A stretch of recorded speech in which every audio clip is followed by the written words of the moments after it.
Hey everybody, welcome to The Hidden Chest, a spoiler-free showcase of overlooked and/or underrated games. And here's an interesting thought experiment for you. What if there was a golf game starring Kirby? How would he even swing the club? He has no arm.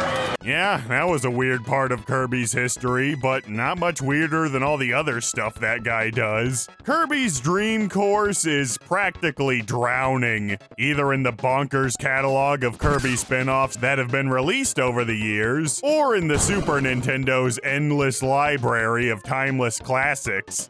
But after I randomly discovered this game on the Wii Virtual Console over a decade ago, it's always stuck with me. It's been one of my favorite multiplayer games on the system, and maybe one of my personal favorite SNES games, period. Please don't click off the video, I'm not crazy. So like many games, the Kirby's Dream Course we have now wasn't how it was originally conceived. It was once known as Special T-Shot, a completely original IP, until partway through development when everything was Kirbyfied. Gotta have that recognizable brand, I guess. This original prototype of the game then randomly popped up at a pawn shop in Canada like 10 years later, and the ROM was dumped online, so you can actually play this one. What a strange, oddly specific yet positive set of circumstances. Going back a couple years, after the release of Kirby's Dream Course proper, a new version of Special T-Shot was officially released for the Satellaview, of all things. You know, that Japan-exclusive internet modem you could connect to your Super Nintendo? That sure was a thing that happened. Simultaneously making this IP both the precursor and the spiritual successor to this vaguely golf-esque Kirby experience. With such a wild history, it makes sense that Kirby's Dream Course is a wild game. The way to play here is all about kicking around a quadriplegic. Don't worry, I'm like 80% sure it's voluntary. To put it simply, it's kinda like a hybrid between mini golf and that other, bigger version of mini golf. Also, maybe croquet, and marbles, and maybe even a little bit of pinball, and Kirby. Okay, you know what? Kirby's Dream Course is like Kirby's Dream Course. It's an aberration, a beautiful monstrosity where you hit ball into hole. But even with all that buildup, you look at your typical Kirby's Dream course, and you'll notice that there are enemies everywhere, and there is no hole. How the heck does that even work? Well, enemies here aren't so much obstacles as they are fodder for the slaughter. They can't hurt you, or do much of anything really, but if you hit Kirby into one, they turn into a star. You continue defeating enemies until there's only one left, and then that enemy becomes the hole. Plonk your guy into it and be on your way. It's a simple yet addicting formula that, as far as I'm aware, has never been successfully replicated. Now, of course, there's more to it than that. Like other golf games before it, you've got a power meter that goes up and then down, and you've got to time the A press to get the distance you want. You've got lobs, back and top spins, even curve shots. If you're really wild, blasting certain enemies even gives you your trademark copy abilities. After you hit your curb, click the B button at any time, and you get a crazy effect. Wheel shoots you across the stage. Spikes stop you dead in your tracks, even on hills. And high jump, well, wow, I've completely forgotten. This is unprofessional. Most of them are super technical, too. Aiming the parasol in Tornado, for example, or pulling off a sick dunk with Stone Kirby is a difficult-to-master thing. But when you do, it makes your brain expand exponentially like Sheen in that one episode of Jimmy Neutron. Really, this bizarrely technical side of Dream Course is one of the most interesting things about it. There are so many tricks you can pull off. Click the A button when you hit a surface to give yourself more bounce. You can skip over water, use lobs, curve shots, and backspin all at the same time. Hit an enemy, use its copy ability to get to another enemy, taking that enemy's copy ability while the first one is active, and then using that second copy ability to get even farther. It's quite literally ballistic. And don't even get me started on holes. Starring Shia LaBeouf. They kind of symbolize why I think Kirby's Dream Course as a whole is so uniquely fun to play. Pulling off shots in this game isn't easy, despite what the overall demeanor would suggest. There are tons of factors you have to consider, where even with a generous shot guide, it takes real gumption to pull off a technical hit. When it comes to holes especially, there is nothing pulling you into them. And they're so small, even when you're right next to one, getting your curb synced is no sure thing. It's extremely precise, like you'll mess up constantly. But over time, you'll slowly pick up on how the mechanics work, and when you pull off an amazing shot, it'll be one of the most hype things you could possibly experience.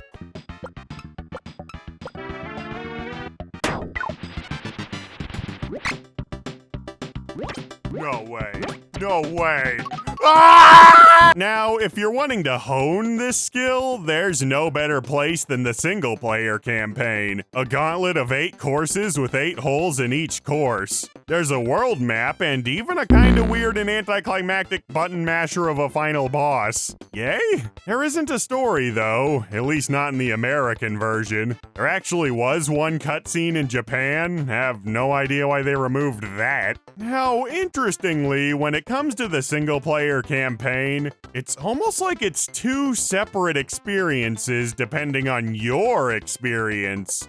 Initially, it's all about survival. Your goal isn't so much about getting a low score, so much as it is not dying. You start out with 4 tomatoes, and each time you hit Kirby, he loses 1. Hitting an enemy or getting into the hole refills 1 tomato each. Losing all your lives means game over. You have to start that entire course over again. On top of that, falling off a cliff is an instant life lost. This campaign is full of intense moments, near misses, and risky gambits. It's actually super fun in that way, but getting good enough is where the game overs stop being much of an issue, and your actual golf score begins to matter. Now, to be blunt, the things that make this game amazingly fun in multiplayer, and when you're surviving through each course the first time around, make the game really frustrating when you're hunting for the medals that come with a high score.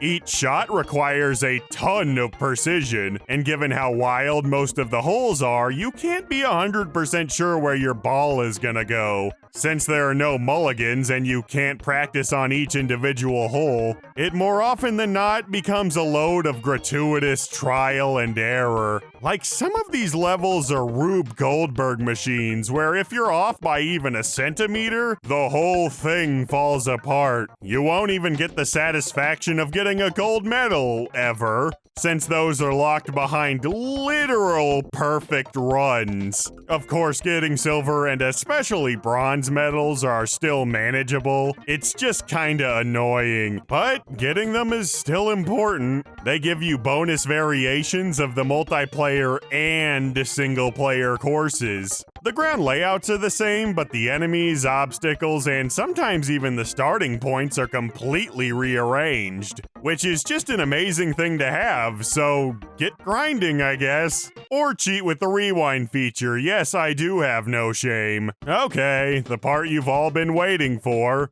The multiplayer. This mode is a bare-knuckle brawl, where you capture stars and ruin friendships. It's legitimately one of the most fun and hilarious multiplayer games of the era. There are so many insane plays, failures, betrayals. comebacks. Whenever I play this game, my throat literally hurts because of all the laughing and yelling. It's just that fun. These levels aren't linear like in single player, lest one player get the advantage. Rather, each course is a battlefield, a war zone. The goal? Capture stars. Defeating an enemy gets you one, but here the other player can steal them. Getting in the hole ends the level, but what really matters is who has the most stars by the end. Sure, getting in the hole gets you 2 of them, but it's not always the best play. And considering how precise you gotta be to get in there, make a mistake and your opponent gets a free turn to steal from you. You do have health here, but you don't die. Losing it all makes you knocked out for the next turn instead, which is very bad for you. You can really weaponize this by ramming the crap out of each other, especially if you can knock them off a cliff or into a hazard. It's glorious carnage. And don't even get me started on the copy abilities.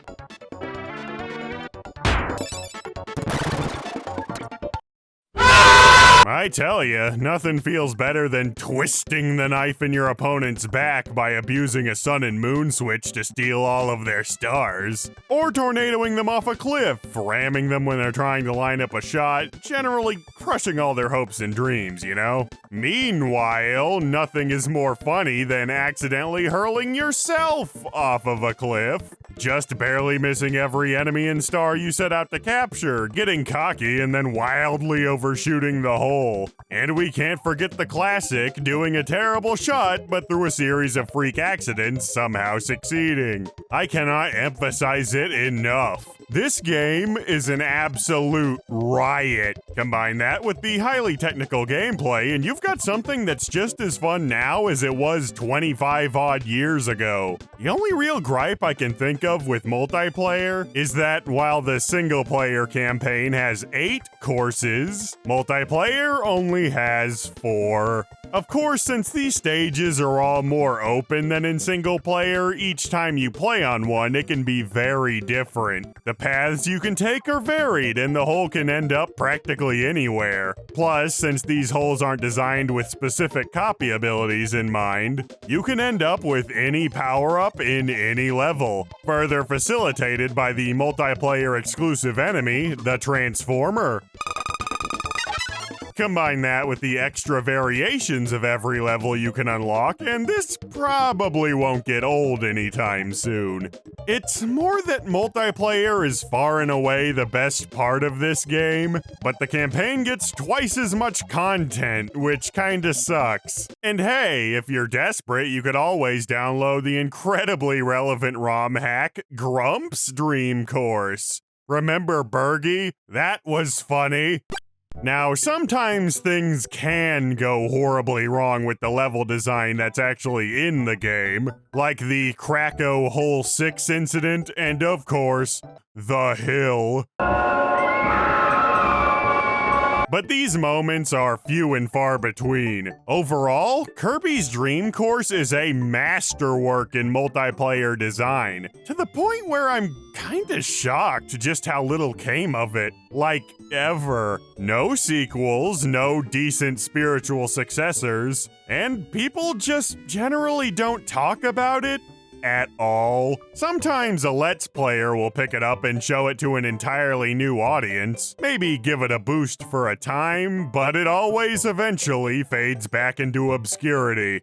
Part of me has to wonder if this fate could have been avoided if the game kept its original branding. Sure, adding that Kirby coat of paint to it added a ton of cool mechanics like copy abilities, and no doubt attracted players to the game that otherwise wouldn't have even bothered.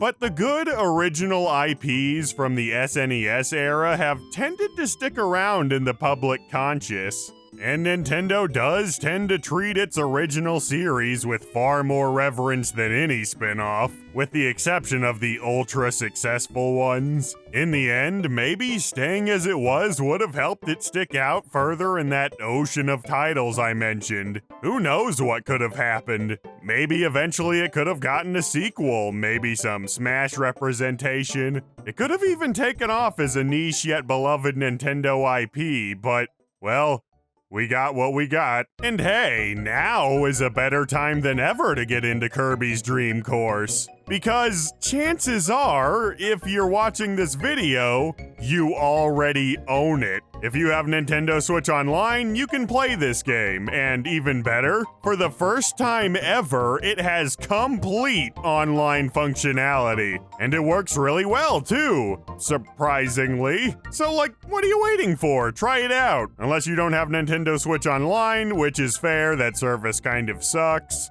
That's it, that's the end of the video.